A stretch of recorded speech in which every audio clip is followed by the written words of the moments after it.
Good morning, everyone.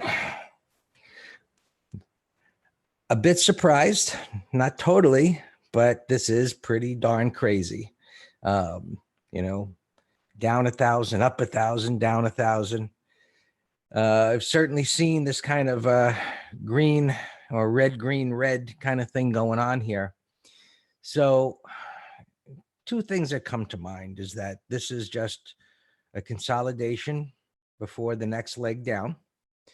Just looking at this pattern here, which could turn into what's called a measured move, where you get one of these and we'll just put it down wherever that line is, the depth of that line. I could do it another way and we could come up with a, a roundabout number using a different tool. A lot of times that does line up with support, but in this case, I don't think that's going to be the case. So I'm not sure. So figure about so, and it's kind of like a guesstimate. And usually it's from like that. So that would actually make sense to me, the way that lines up, tell you the truth. To marginally break these lows and hit 2,600, maybe it goes a little under, never get caught up into exact, numbers and all of that. Is it also called, I have no idea, Tanya, A, B, C, D. I left the alphabet, back in the second grade or so, but I know that these guys with their waves and Elliots and who knows what, they're back in grammar school with their alphabet and waves and all that kind of stuff. So I don't know. I just look at pictures and I say, look, this is a picture that I've seen happen a lot of times. So maybe this is that picture. Why it happens, I don't know. I don't even think about it. I just think, well, if it sets up in that area and I get the kind of pattern, fine, I trade it. Now, what's happening here, the inability to this bar not to go higher is a little unusual, especially after, coming after this big red bar, of course. Let's just fix this. And, but it just could be, and we talked about this yesterday in the room, where, we looked at a whole lot of stocks and we looked at the market and I said, look, the way things are moving here, it's kind of, we can scalp things, and we did some trade scalps, long and short. The long didn't work, where it come down to support on the 5-minute that I did. And then we got the measured move to the downside that worked out real nice. But maybe this is just part of the bottoming process on the hourly chart. And what I spoke about was, daily charts, and it doesn't have to be daily. It's just say higher time frame, lower time frame, where the higher time frame, especially after a drop like this, spends a few days chopping back and forth, making everybody crazy. But what it's doing is building a support area, and over time moving away from this extreme drop and the fear and the thought process of traders saying, get me the hell out of this thing. I am scared to death. And so the first time up, yes, bam, down. Second time up, they hit it again. No, short-term buy the low, selling the high. Maybe it kept going higher. That was 100% retracement. So now maybe this is just all part of a bottoming process here. But if we should take this lower, not we, the institutions there just saying, you know what, I thought this was going to bottom. Now I'm not sure. Let me just take a small loss and move on. Maybe it gets a secondary flush down to that 2,600. Maybe it's 2,500, whatever it might be. Or if we go sideways here today and, we get what I call the frog in the blender pattern, where everybody's getting chopped to death. And we're at that point where it starts to curl up. We just have to see. Right now, as you can see, the 15-minute, at this level, it tried to make a turn and that failed. So clearly sellers are in control. Where's the next level? Well, we're coming down to, somewhere in here, down at the bottom of the consolidation is where, traders say, hey, let me give it a shot. Let me buy it down there. Either just bid, get filled, wait for some kind of a pattern, whether it's a bottoming tail, a W pattern, or whatever it might be, and put a stop below the lows. Take a small risk for what could potentially be a big gain. So we'll see how it unfolds. NQs. Now, we've been seeing a lot of the same story. This is showing a little bit of relative strength, but nonetheless, it's still heading down. So what we can see here is, higher high, higher low, higher high. Is this a higher low? It might be. So in a situation like this, where there's been a tremendous amount of uncertainty created, volatility, range expansions, large moves happen after the ranges begin to contract and the volatility contracts. And the reason for that is not just to say, well, this indicator, the Bollinger Bands tightened up or whatever it might be. What it really is that the forces of supply and demand are reaching an agreement to where it's like, okay, we're locked here and it's got to break one way or the other. So which way does it break? Well, that's, of course, the million-dollar question. But, we look at our intraday charts, like the hourly, and say, okay, you know what? We start seeing, downside failures and higher lows, or the NQs are showing relative strength. You just have to know what to look for, of course. But as this is coming down, right, it's already down there. If the answer is a secondary drop to the downside, we look to the left, and okay, that support area around 7,500 could be where, the last of the drop comes in. All right. So some guides as to what to look for. And this would, look or set up, probably, as I'm eyeballing this, what could be like that measured move type of scenario where, this was the stall and the first attempt off of the 200. It's trying to hold here. Maybe it doesn't, and comes down to that level. We don't know. Right. So, the chop that's going on here, you either stay away from it or you're nimble intraday, because obviously things are not ready yet. YM, right, has been the weaker. Same story here. Right? Couldn't get through, right, where it broke down from. The retest yesterday. Is it a higher low? I don't know. Right. We'll see. Right now, sellers, as you can see in the smaller time frames, are in control. Maybe this has to, again, come down here. I don't know if it's all the way got to come here, or whether it can hold at 2,300.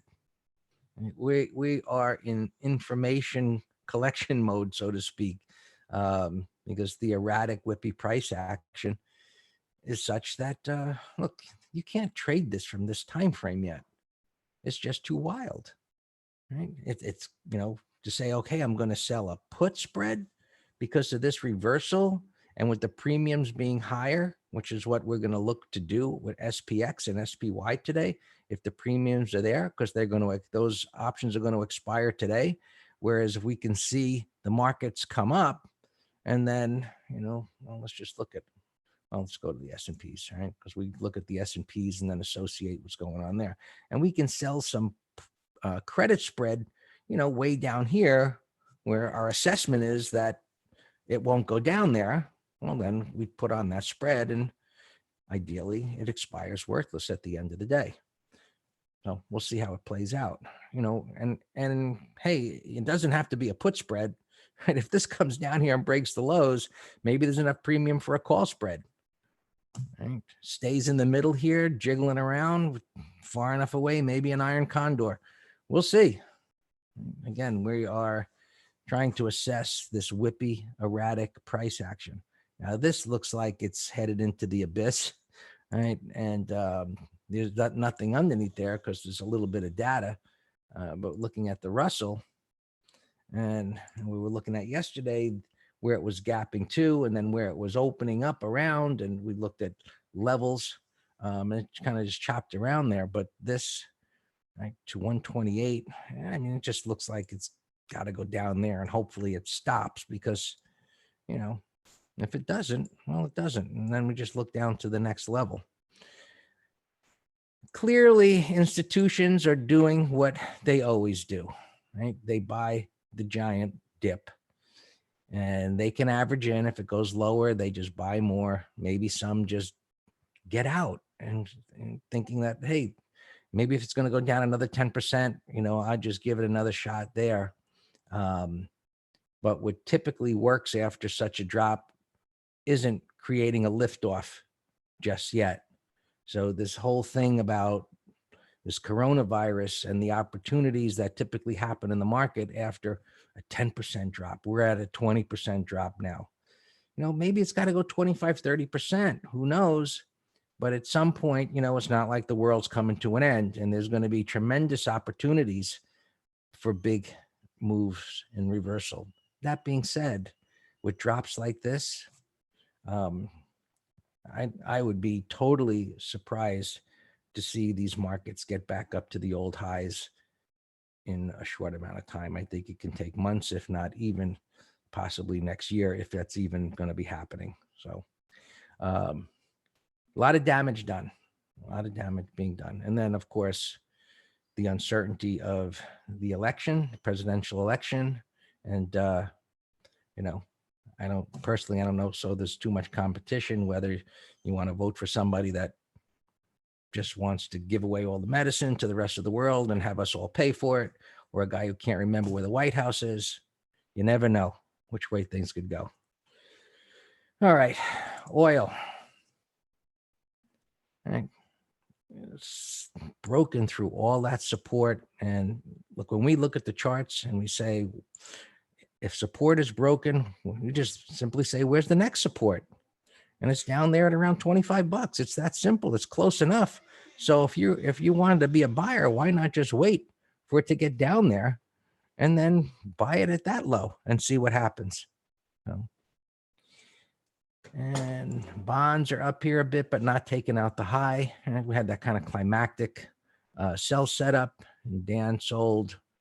I think I don't know if Dan, you can explain whether you bought puts or sold calls or shorted TLT. I forget what you did, but anyway, it turned out to be a nice trade there. Sold naked 190 calls. So Dan went all in, all out there, you know, took the exposure of selling naked calls there with the expectation that this is just moved too far, too fast, and it's got to come in, and it worked out quite nicely. All right. Gold is up here, yeah, but just slopping around, right? The momentum is stalled. Right. This is strong momentum, and it came down hard, and amazingly, it came right back again. But look at the distance between the highs. That's how we measure momentum here at Master Trader. You don't need oscillators. You don't have to, you know, look for those divergence, bearish divergence oscillators that are often misleading. I always knew this was a strong move, right? The highs are close together. Momentum stalling. Put your favorite oscillator on there, and you're going to see a bearish divergence. So the trend is still up. It's stalled there at around 1700. It's got room to go higher. It's just sitting here waiting for information like everybody else. Silver, that's just a giant mess. Not sure what's going on there, but that just cratered big time, and it's in the bottom of the range, just flip-flopping around. And we have the transports, which,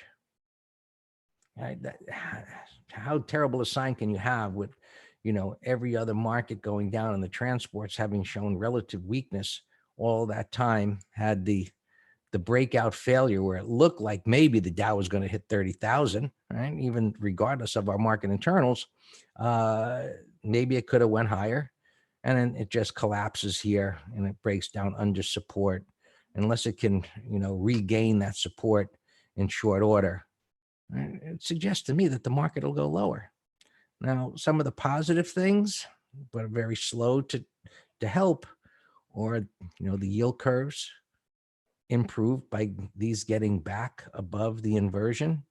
and our internals are in bullish extremes.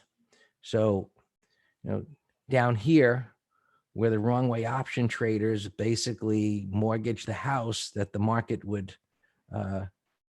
crash lower after that gap down day, got destroyed. Right? Even down now, I would be surprised to see if those options that they would have bought here. And again, people always ask, well, what options? How are they doing? Someone's taking the other side. We don't care. We just look at the put call ratio and say, okay, they're betting it's going down. And even with this gap down, would be curious to know, are they even getting their money back? But when these traders go all in, right, you got to be thinking like a contrarian. And contrarian thinking can be very dangerous if your timing is off, but these internals help us with that timing. Right? So with such an extreme, it's like, well, that should put a floor under the market and up, and now it's back down, and we'll see how it all ends up with breadth at an extreme down here, and it can stay low. It can stay low, and so we'll see if these markets can, maybe hold this area, the hourly charts we reviewed, or whether, it's another flush and drop and then reversal. We'll assess it as it sets up. And hey, Greg, wouldn't you call that a bullish divergence right there on the oscillator? The markets slammed to new lows and breadth didn't. That possible double bottom. Yeah, but as we always say, Dan, we don't trade the internal gauge. I don't know, but has to eventually agree. So you talk about them like you did at the high, Correct, but eventually you have to get a pattern. So of course, where sentiment got to such an extreme, right? I use the term nosebleed territory, and then it was still in an extreme but lower, and breadth was deteriorating.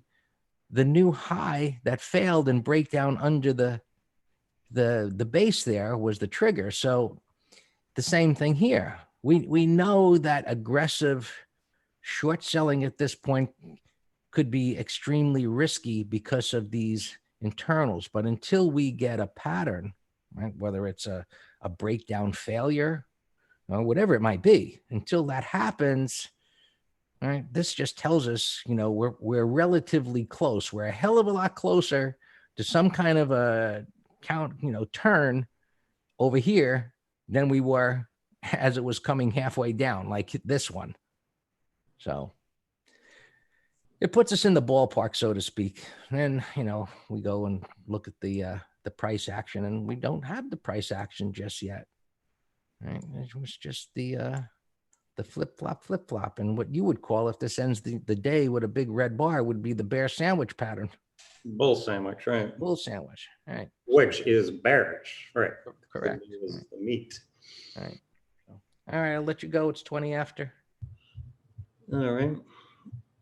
And also just talking about those internals, since you're looking at your chart right there, and Barrett had a question for us the other day of, hey guys, do you think the markets here are pricing in all information? And I just emphatically said, absolutely not, or we wouldn't be getting these gaps like this.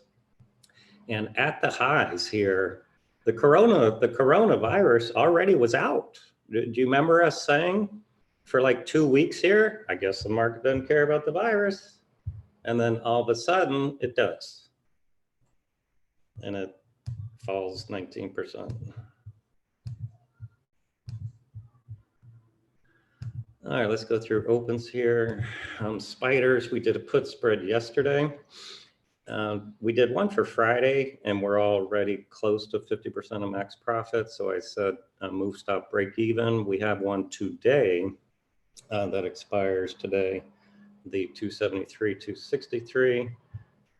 We have a nice, bulls are finally stepping up here a little bit, holding this horizontal support. And, I'll see where we're at. And as soon as I can, I'll see where we open. We sold it for $1.60. And I have it loaded in my TOS, so I'll keep an eye on it of what the midpoint is at the market open. We did a half lot of Apple put spread for Friday, and Microsoft half lot because it had, you know, these retest patterns as opposed to just trying to catch a falling knife. This is a retest with a new low plus and a 2-bar reversal. And, you know, we did the 150s for Friday. It's trading at 157. We just need that ticking clock to keep going. What else? We did Hawaiian Airline climactic. We did a put spread. Hilton, we have naked puts, but we're already back into profitable territory, even though it went against us. We have a Norwegian Cruise Line naked 20 puts, and that's against us, but that's one that we said we would take assignment on. And that's it. We're actually very light, which is good. Good. Zoom, anything green is relative strength. This was on our list from yesterday. And I said if it can take out yesterday's high, then I like this for a put spread for Friday, or maybe we even get a nice little day trade. It's in an uptrend of, well, it took out the prior low, but still relative strength. T-Doc here has been very strong. You know, that's a power uptrend, daily, weekly, monthly. So that is benefiting from the corona, whatever it does. Calder had earnings 8:45, but no pattern. CDMO had earnings gapping down. That's damaged. This had earnings, little penny stock, no pattern. Klein earnings, that's garbage. Here, $6. Again, no pattern. I mean, things are tough here. And I said in the video to our subscribers, look, this is not a swing environment. And that's why we have such few positions. And we started nibbling on the put spreads as we just reviewed, but it's definitely not a push the envelope environment. This thing's gapping down to $20. That's looks lower. Unfee, nice. That's a Bull Island reversal yesterday.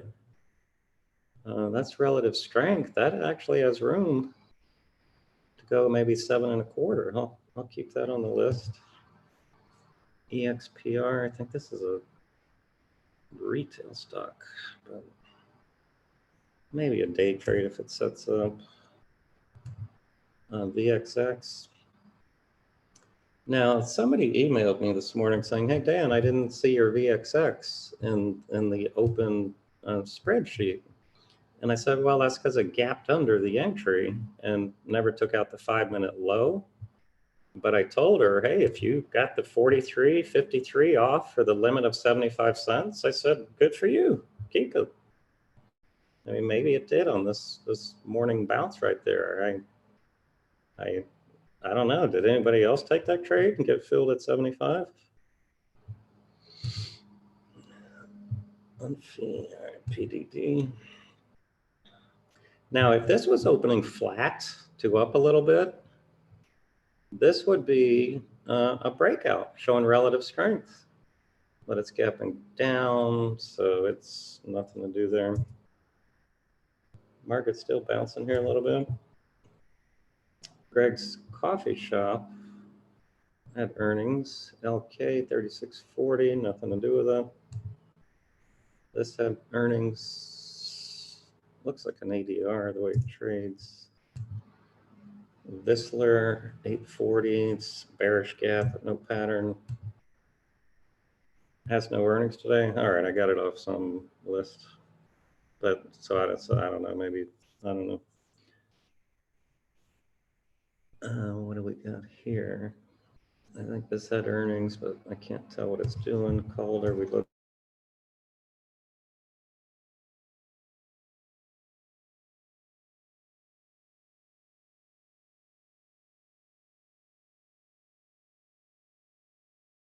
Waiting for data.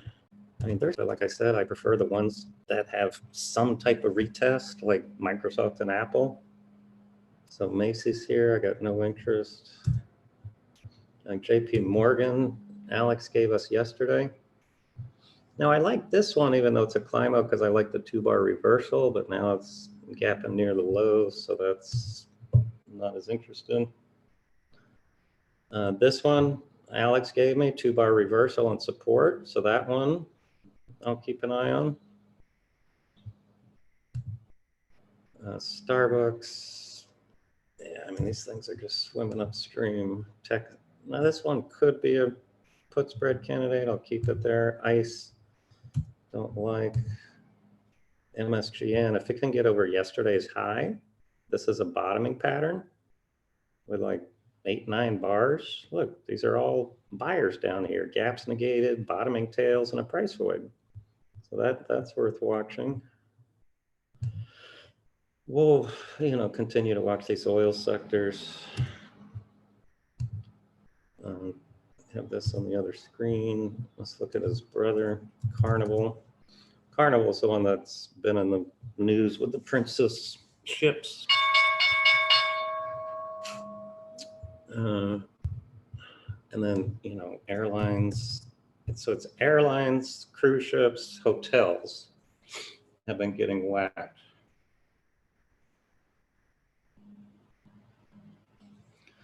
All right, so spiders are put spread for today. Hey, the midpoint's 61 cents. So we still now 57. Folks, that's a great sign. We have, we're at 50% of max profit. So let me tighten the stop on that. Fantastic. 52 now. And the one for Friday, we sold for 330 and it's 263. So that one is still, so they're both profitable.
Yeah, IYT. Yeah, IYT is